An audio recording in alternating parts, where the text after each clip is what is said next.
Assalamualaikum warahmatullahi wabarakatuh. A'udzu billahi minasyaitonir rajim. Bismillahirrahmanirrahim. Subhanallah walhamdulillah wala ilaha illallah wallahu akbar. Wala haula wala quwwata illa billahil aliyyil azim. Allahumma shalli wa sallim ala sayyidina Muhammad wa ala ali sayyidina Muhammad. Asyhadu an la ilaha illallah wahdahu la syarikalah wa asyhadu anna Muhammadan abduhu wa rasuluh la nabiyya ba'dah, amma ba'd. Sahabat dimanapun berada, pada suatu hari Khalifah Amirul Mukminin Sayyidina Umar bin Khattab radhiyallahu anhu membeli kuda di sebuah pasar. Setelah kuda itu dibeli, lalu dibawa pulang. Dinaiki menuju pulang. Dalam perjalanan pulang itu, kudanya semakin lama, semakin lambat perjalanannya. Sayyidina Umar bin Khattab berpikir, ini ada apa dengan kuda ini? Diajak dipacu, tapi justru semakin lambat jalannya.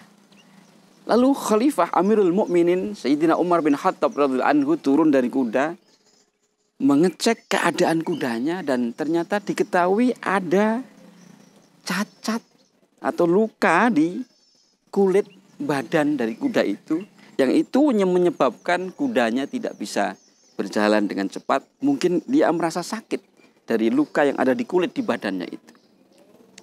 Sayyidina Umar bin Khattab lalu menyimpulkan, nah berarti saya ditipu oleh penjual kuda ini. Tadi tidak cerita kalau kudanya cacat. Lalu ia kembali ke pasar ingin mengembalikan kuda yang sudah dibeli itu, karena diketahui ditemukan kudanya dalam keadaan cacat atau luka di kulitnya sehingga ia tidak bisa lari dengan kencang. Apa jawab dari penjual kuda itu ketika sudah ketemu di pasar dengan sang pembeli, yakni Khalifah Amirul Mukminin Sayyidina Umar bin Khattab radhiyallahu anhu? Enggak, saya tidak pernah menjual kuda dalam keadaan cacat, dalam keadaan luka seperti itu. Maka terjadi sebuah perdebatan antara penjual dan pembeli. Sayyidina Umar bin Khattab tidak mau membeli kudanya dalam keadaan cacat begitu. Si penjual juga mengatakan, saya tidak pernah menjual kuda dalam keadaan cacat atau luka seperti itu. Sahabat dimanapun berada, lalu keduanya bersepakat untuk menemui seorang hakim yang terkenal adil. Ia adil kepada siapa saja.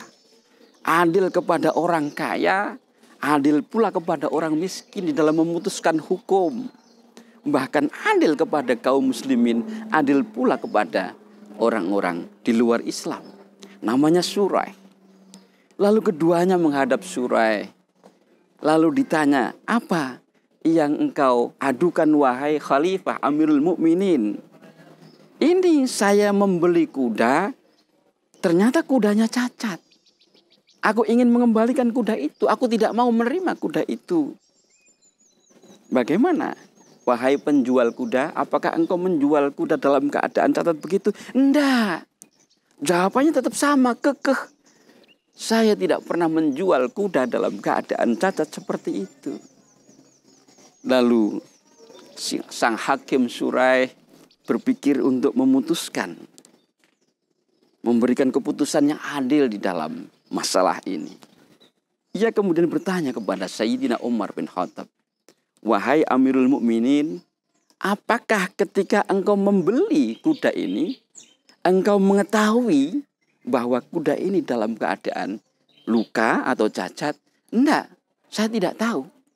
Berarti kuda itu engkau beli dalam keadaan tidak cacat? Iya. Kalau begitu, bawa kuda yang sudah engkau beli itu. Kalau kau ingin mengembalikan kuda itu, kembalikan kuda itu dalam keadaan sehat, sebagaimana engkau beli kuda itu. Wahai Hakim Shuraih, apakah tidak ada pertimbangan yang lain? Nah, seperti itu wahai Amirul Mukminin Sayyidina Umar bin Khattab. Sahabat, dimanapun berada, apakah Sayyidina Umar bin Khattab kecewa dengan keputusan Hakim Shuraih? Ternyata ia justru bangga terhadap Shuraih yang telah memutuskan seperti itu. Meskipun ia tahu bahwa yang mengadu masalah ini adalah seorang khalifah Amirul Mukminin Sayyidina Umar bin Khattab, tapi Shuraih tetap memberikan keputusan dengan adil. Dan justru setelah itu Sayyidina Umar bin Khattab selaku khalifah malah mengangkat Shuraih sebagai hakim resmi di Kufah. Sahabat, dimanapun berada, setiap orang pasti mendambakan, menginginkan keadilan. Setiap orang pasti tidak ingin diperlakukan dengan zalim, dengan tidak adil. Semoga kisah ini menginspirasi setiap kita yang ingin memutuskan sesuatu, apalagi seorang hakim. Putuskanlah dengan adil. Dan ini bukan persoalan masalah dunia. Ini juga ada pertanggungjawaban akhirat. Sahabat, dimanapun berada, semoga ini menginspirasi kita sehingga kehidupan kita dalam keadilan, kebahagiaan, kebarokahan, kebahagiaan di dunia maupun di akhirat kelak. Allahumma amin. Assalamualaikum warahmatullahi wabarakatuh.